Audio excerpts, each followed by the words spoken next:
Welcome to Marketing Spark, the podcast that delivers small doses of insight, tools, and tips from marketers and entrepreneurs in the trenches. By small doses, it's conversations that are 15 minutes or less. Today, I'm talking with Jay Palter, a social media strategist and personal brand expert. Jay works with B2B companies in the finance and technology sectors. Let's start off with a question just in terms of the social media landscape pre-COVID and what has happened since. Because the reality is we're not socializing the way we used to, going to conferences and meetups and actually going to visit prospects and customers. So has social media become a lot more social? Yes, I'm really an advocate that social networks are, in fact, social networks first and not really marketing channels in their primary instance. So I believe in the absence of in-person meetings, we really have social networking. We have video conferencing and phone calls, of course, we always have. But social networks and social media platforms are more important than they ever have been today because we have to stay in touch with people. We have to nurture and build our networks. And we have to build what I call social capital, which is really a positive outcome from those social interactions. What I'm wondering about is whether you've noticed a discernible difference in how people are using social or trying to use social. Because, a lot of people some people are really into it. They're social media animals, and others are, they come and they go. Some people ignore social media. But overall, have you noticed a change in behavior? My experience has been in the last several months that there's much more focus on LinkedIn than ever before at a professional level, that people are kind of desperate to meet others, engage, do all the things you do when you attend a conference, for instance, or you go to an in-person meeting.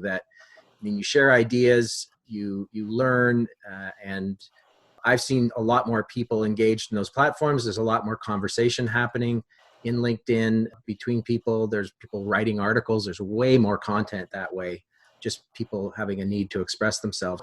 I certainly see business networking, which I think is a really important part of social media and often overlooked in a corporate setting. I think that kind of behavior is really turned up, and I don't think it's going to stop. I think even though the COVID pandemic is going to play itself out over a longer period of time, and there's going to be some opening up, I do think there's going to be an ongoing need to maintain our relationships through digital virtual social networks. I noticed the same thing on LinkedIn. Microsoft made a very savvy investment when they bought LinkedIn. I'm curious about your thoughts on the amount of content that is being published on LinkedIn. Everybody seems to be jumping on the bandwagon. Some of it is very good, some of it is good, and some of it you wonder whether people are just going through the motions. One of the things I wonder about from your perspective is how do you break through the noise on LinkedIn? And should people be worried about breaking through the noise when perhaps the value of LinkedIn is the networks that you can develop and the engagement you can have with other people? Yeah, but it's true that social networks get crowded, they get noisy. There's lots of people competing for attention, and everybody still wants some attention for themselves and whatever services they might be offering to the world. My feeling has been for a long time that if you want to get people's attention, then you give people attention. And for a corporate brand to do that, it can be kind of challenging and a little bit awkward to pay attention to people too much. When you're an individual, maybe representing a brand or working for an organization, that's a different activity. People are much more receptive to somebody who's paying attention to them and perhaps sharing their content or commenting on their content, which helps their content get visibility. That's actually one of the most effective ways to get people to pay attention to you is just pay it forward. And my experience has been it's hugely a hugely powerful tool for getting people to pay attention and cut through the noise.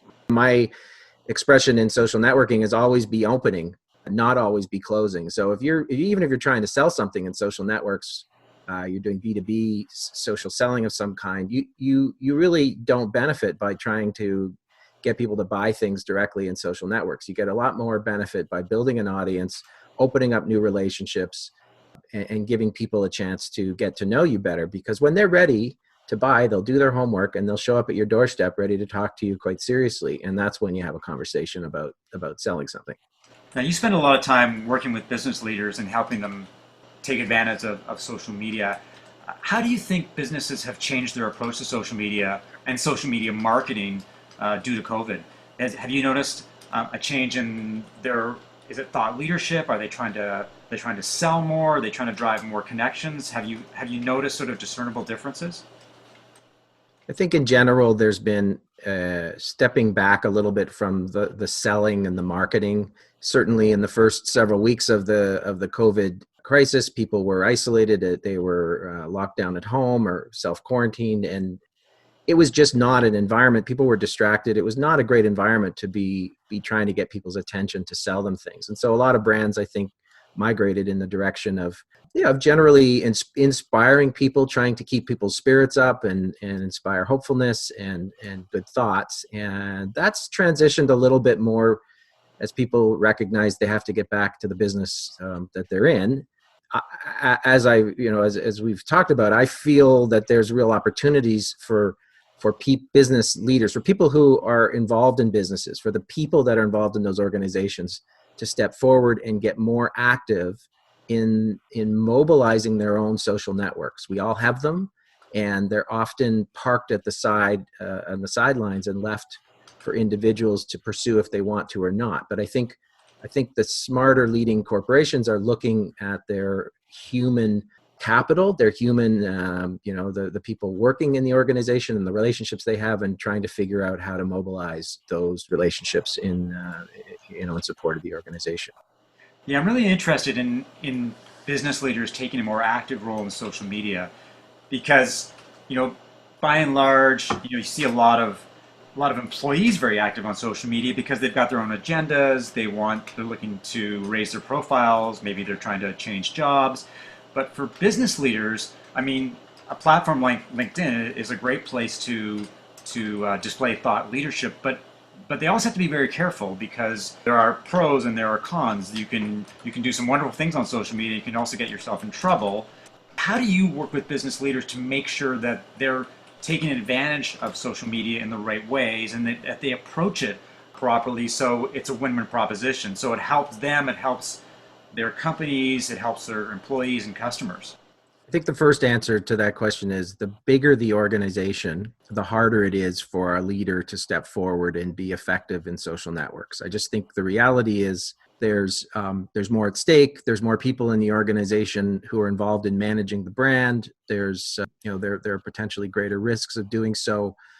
And even with the best intentions, it can be very, very difficult. So having said that, I do think that that's a small number of organizations that are out there, businesses that are out there. I think smaller and medium-sized businesses have much more opportunity to really have leaders embrace social networking in a strategic and a complementary way to the brand messaging and the brand work that's going on in the organization. Having said that, there still are risks, and I think it's really important to be mindful of the brands and the brand messaging, to be complementary to that messaging. And I would argue, in fact, to be social. I think a lot of businesses could benefit by emphasizing the strong personality characteristics or leadership aspects of the leaders. That there are issues that are not directly related to the business you're in, but are related to maybe the role you play or a commitment to a social cause or a social issue or a charitable issue that's authentically close to your heart. That's where there's real opportunity, I think, for leaders to step forward and complement their brand's messaging. So I'm the CEO of a fairly high-profile brand. I've noticed the work that you've done with other senior leaders, and I say to myself, I want to be more active on social media. I want to have a better presence on LinkedIn. So I call you up, we agree to work together. Where do we start? Walk me through the process from not having much of a social media presence to having a solid social media presence. The first thing to do, I think, is to be strategic about the people you want to reach out to, because we're not. I mean, on some level, we're going to engage an audience and social media in general, but there are specific high value individuals. They may be customers in your current business. They may be prospects you have your eyes on. They may be influencers in the ecosystem in which you're doing business. Those folks become very strategically valuable. So I would start by saying, let's determine who's strategically important to us that we want to pay attention to. And then, we do some basic, not dissimilar to brand profiling. We do some basic personal brand profiling, trying to understand what are those issues that are the leader is passionate about, and that are and make sure that those are consistent and aligned with the brand messaging. And then we start to engage, and that's why I'm trying to identify some strategically important folks, because the way you're going to get attention from anybody in your network is paying some attention. Even if you're a CEO leader, I mean, it's still valuable to pay attention to what others are sharing and engage in those kinds of conversations and interactions. So that's, I mean, in a nutshell, you want to have a stream of insightful content coming out that's not all coming from your organization. You're not just a mouthpiece for the brand. You actually have a personality. You're a leader, or a person in your own right, and you have some authenticity as a leader. And so we want to articulate all of those things through curation and through engagement and commenting. Yeah, and that takes, as you can imagine, that takes some time out of a busy week of a CEO. So the more help you can get from a team surrounding you, the better. So let me ask you a more challenging question when it comes to working with senior executives. How do you define success? At the end of the day, what would make someone say, Jay, this has been awesome working together. You've done X, Y, and Z, and I'm super happy because you've helped me achieve what? What do I get as a CEO? What is success to me?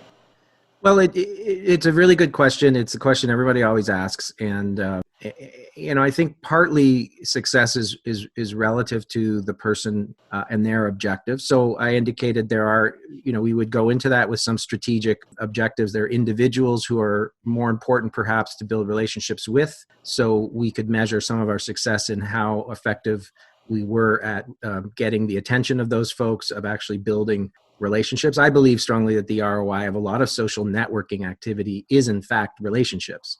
And so if you're the CEO of a company and you identify an influencer you want to get to know, at the end of the day, you walk away with a relationship that lasts for years to come with a person that's a high value person in the industry you're working in. And that, it's a hard thing to measure. It also doesn't happen overnight. So you have to be patient, take some time with it. But there are also metrics just around visibility. You could be paying attention to making sure you're getting increasing engagement in your social shares, and there's a whole variety of ways to measure that on the native platforms. LinkedIn these days is the best, but it doesn't have the best access or visibility into the metrics of engagement. So that's a bit of a challenge with the platform itself. But yeah, in a nutshell, I think your success is relative to what your objectives are. And in most business leaders, the objectives are, build relationships with high value individuals in the industry. And of course, you might get invited on podcasts. You might get invited to speak at events when they return, or on virtual events. Those are all also markers of success in building relationships and authority and visibility in the industry. Thanks for listening to another episode of Marketing Spark. If you have questions, feedback, or would like to suggest a guest, send an email to mark@markevans.ca. See you next time.